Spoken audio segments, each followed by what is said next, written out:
Julie Rose, and this is Top of Mind. I have been a radio journalist for 2 decades, but a few years ago, I found myself avoiding the news for long stretches because of how depressing and divisive it all seems. I still wanted to be informed and engaged on important issues, though, and I figured I couldn't be alone in that. So we created this podcast. Each week, we tackle one tough topic in a way that will challenge you, help you feel more empathy, and empower you to become a better citizen, a kinder neighbor, and a more effective advocate. Today, a Stick With It story from a top-of-mind listener. I'm Heidi Thorpe. I am a daughter and a sister and a wife and a mother. I have 4 young children, ranging from the ages of 8 to 1. And I have been listening to Top of Mind for a while, and I wanted to chime in with my story.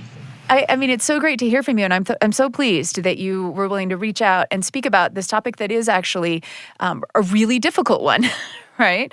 One thing that, as we've spoken just a little bit, Heidi, one thing that I've been really impressed with, and it sort of leads into the conversation we're going to have today, is that you seem to be willing to make the decision to get outside your comfort zone and to have those difficult conversations or lean into those difficult topics. Like you're in the habit, difficult as it may be, you're in the habit of making that choice. Why do you think that is? When it would be so much easier to kind of stay safe and comfortable? I don't think it's a natural instinct of mine. I like to be certain. I like to feel confident. But I make that choice so that my children will more often. I want them to keep being curious. I think children are naturally curious, but often we sometimes tend to want them to lean on certainty the older they get. And so I do my best to model that openness and curiosity about engaging with different kinds of people. Now, regular top-of-mind listeners will recognize what Heidi's describing there as the essence of stick with it. It's the decision to stay open and curious when a perspective or situation challenges our point of view, rather than shut down or get defensive, which is the natural response. Our weekly topic-based episodes are a chance to practice that. So we work really hard to provide a range of perspectives on the issues we discuss. And we love hearing what sticking with it looks like in daily life.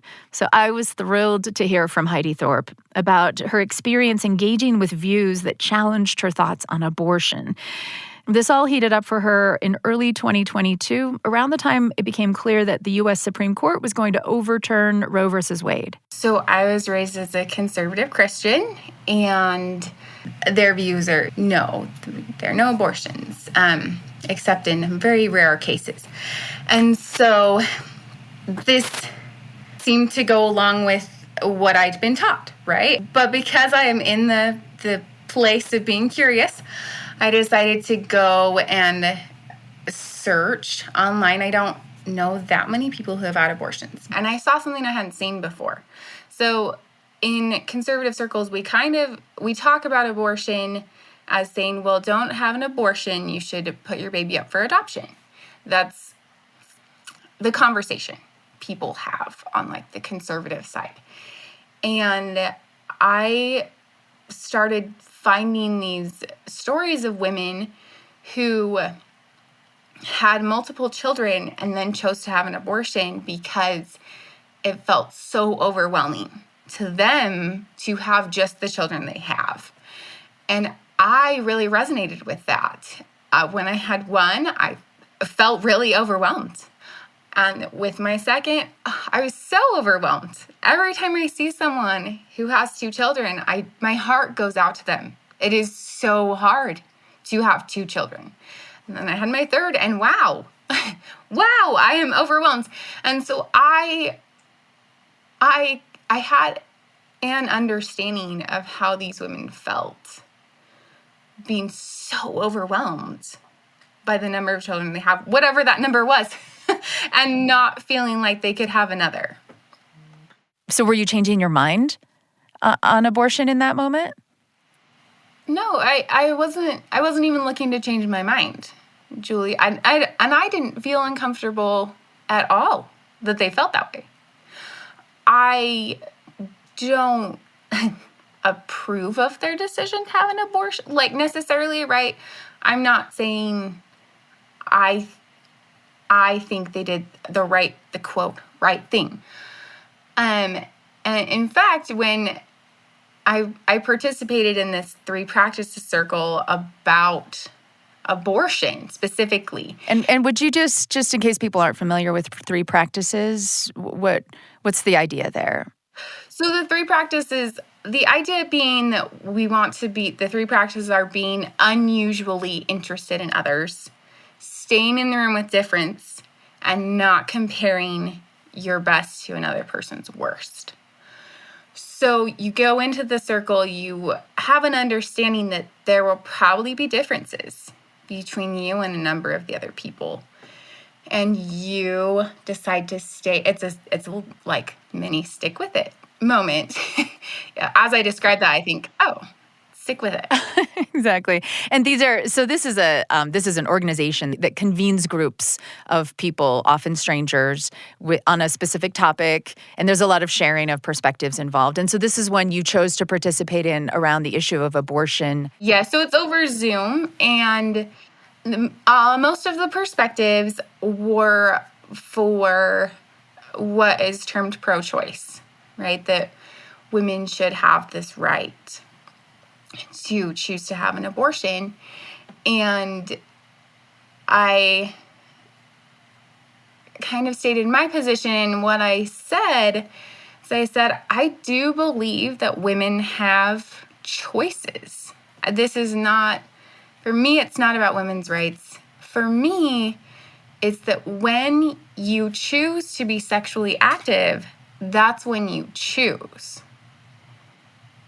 And your choices after that have to be thinking more of the life you carry and taking care of that life. And so I said your choice point is when you choose to be sexually active. And for me, after that, we take responsibility. And then what happened? Yes. So a few weeks after that, I discovered that I was pregnant, and that was unintentional. And I already felt really overwhelmed by 3 children, and I really was. And with my past pregnancies, I had a hard time trying to figure out how to feed my babies and get them enough. And at times I felt really guilty for not feeding them what I thought was the right way. And so I'd experienced a lot of postpartum depression. And with my third, there was a point where I was in a really dark place. And becoming pregnant again really brought a lot of those same feelings that those women had. The stories that I'd read were about women who were having an abortion for an unintentional pregnancy. That was after they'd had multiple children already. And I felt right along with them that I didn't think that I could really take care of 4 children. That was not what I had planned, right? And I felt very overwhelmed. I felt some anger, honestly, that was kind of an anger at God. I would say that I'd gone out of my way to find these perspectives, and, the circumstances are for me that this is my exact situation. Did you consider abortion? No. I did have the thought that I could have one. That because I believe that God allows us to make choices. I didn't go through a path of figuring out how, I guess, is maybe how I should say that. But having read these stories, I realized I am like them. That's the biggest thing. That I felt a lot of empathy for them, for these women. And, and looking at my particular situation, I am married and my husband works to support me. And my family is very supportive and they're very close. And I have a church congregation that I feel close to and connected with. And I knew that not everyone has support like I do. And so the choice to have an abortion makes more sense if you don't have similar supports. So how did it go? This pregnancy that you were angry and afraid and feeling guilty about, and, all these complicated feelings, and also, intent on you were not going to have an abortion. How did you cope with all of that to see it through? I knew that I had made my choice because I do believe we have a choice. We are given a life and it may not be exactly what we want or exactly how we may have planned. And what I can do with that is err on the side of positive, I think is what I'll say. And so I chose to, instead of thinking about how overwhelming it would be to have 4 children, I thought, wow, I am growing this new life inside of me, this new person that I have the chance to get to know, that I have the chance to, bring into my own children's lives as their sibling. This is an opportunity. And I had a home birth, and I actually had midwives who came to my home for my appointments. And so it was great. I didn't have to think about trying to get out for my appointments. I didn't have to think about if there was snow when she was born, which there was. And so I stayed in the moment, I think is the best way to put it. So it went amazing. My pregnancy was really good. I chose to, I have these affirmations that I listen to throughout my pregnancy to help me feel more positive and more empowered. And I also turned off all my social media accounts. So that was, Yeah. I didn't have the, I don't know. I think there's a lot of doom and gloom there right now. I don't know. Haven't been there for a while, but I stayed away. Yeah. I'm so glad that it went better for you.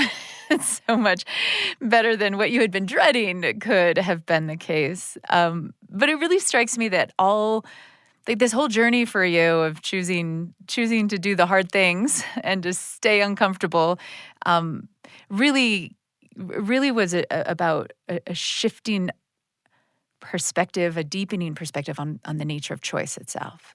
That along the way, your fundamental view on abortion never changed, hasn't changed, and yet you've come to a much more nuanced understanding of what it means when we boil it down to a simple question of choice and what that choice should look like.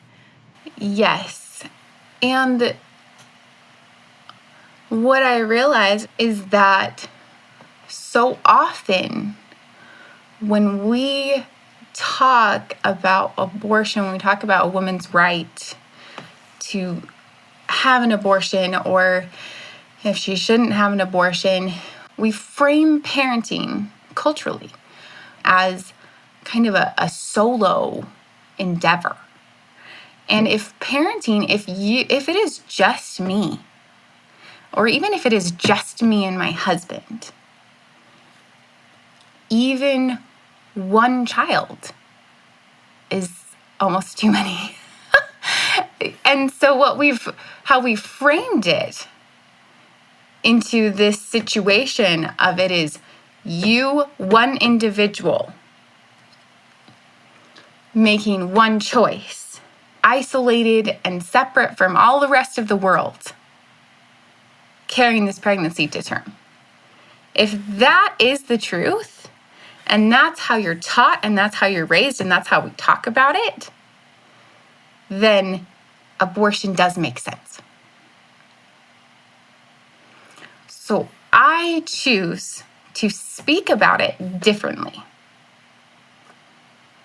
so that we can have a greater collective understanding of what it means to have a child. So what do you see then is lacking in our communities, in society around childbearing and pregnancy that based on this concept of choice that you've just outlined? What's missing is understanding how bringing a child into the world is a community endeavor. It's not just me and all those other women I read about. Oh, yes. We should see it more as we, a community. It takes a village to raise a child. It's a phrase that's used. And it's true. And when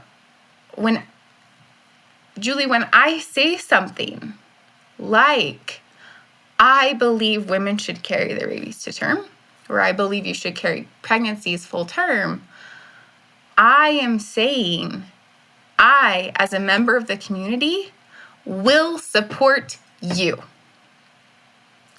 I will. I cannot say something like that and not support you. In what ways? What does that support need to look like in order for you to be able to really stand behind that statement? What it looks like is different for everyone, but one of the biggest things that I hope people do is I introduced myself as a daughter and a sister and a wife and a mother, and I hope that people see me and women like me as their sister. Or if you're, older and you could be my parent, then you see me as your daughter. Or you see me as a fellow wife or a fellow mother, if those titles relate to you. I hope that we see parents not just as parents, but as whole people who, if they are overwhelmed by taking care of kids, how can we help them bear that burden so that they can be whole people? It sounds like your experience of motherhood and parenting has felt kind of isolated, like sort of it's all on you and your husband, and that's obviously the root of the sense of being overwhelmed, that there's so much with these 4 kids now. And so what would be some of the things that would signal to you that a community was supporting and caring for parents in their midst? What could that look like for members of a community? My first focus is on neighbors taking care of each other, because there's a lot of differences in socioeconomic level and class and how your neighborhood's structured, or whether there are even that many people who have children, or whether if you are in a neighborhood that's like mine, where a lot of moms do take care of their own children. Things like free childcare don't really fit into a support for me personally, or for the other women I know in my area. Think about like a couple hours you could give to help them watch their kids, or if you could mentor them if they're wanting to go back to work. I hope people think of a way that they could even just change their mindset about parents. Yes, we made this choice, right? I mentioned that. I made a choice, right? Yes, I made this choice, but that choice doesn't define me. And that choice shouldn't define me or anyone else. Because we've all made a lot of choices, Julie. And we all would love to have grace extended to us if we're having a hard time, rather than judgment, right? When we look, I hope just changing your thought pattern. If you see someone who has multiple children, or even thinking like, oh, they have too many children. That's a judgment, right? And simply, saying to someone, hey, can I help you with your bags, right? If they're leaving the store. And I've had people pay for my groceries, pay for my food at restaurants. People are kind, Julie. And I think that we can all extend a little more kindness and generosity to parents who have made that choice to carry their children and then care for them in the way that they can. Heidi, thank you so much for sharing your story today, for being so vulnerable and reaching out. I really appreciate it. You're welcome. Heidi Thorpe is a longtime top-of-mind listener, first-time stick-with-it storyteller. So what challenging perspectives or situations are you trying to tackle with a stick-with-it mindset these days? I'd love to hear how it's going. Is it paying off to stay open and curious rather than getting defensive or bailing out? You can email your stick-with-it story to topofmind@byu.edu, and we'll be in touch. And be sure to check out our topic-based episodes on the Top of Mind podcast feed. We're here to help you engage with tough topics in a way that will help you practice sticking with the discomfort of challenging perspectives. Some of our recent episodes have tackled the pros and cons of grades in school, the role of guest workers in America's economy, and the tension in government between secrecy and transparency. If there's somebody in your life you think would really enjoy Top of Mind, really get behind what it is we're trying to do, I'd love to have you share an episode with them on text or on social media. It's that person-to-person recommendation that really helps our audience to grow. Top of Mind is a BYU Radio podcast. I'm Julie Rose. We'll talk soon.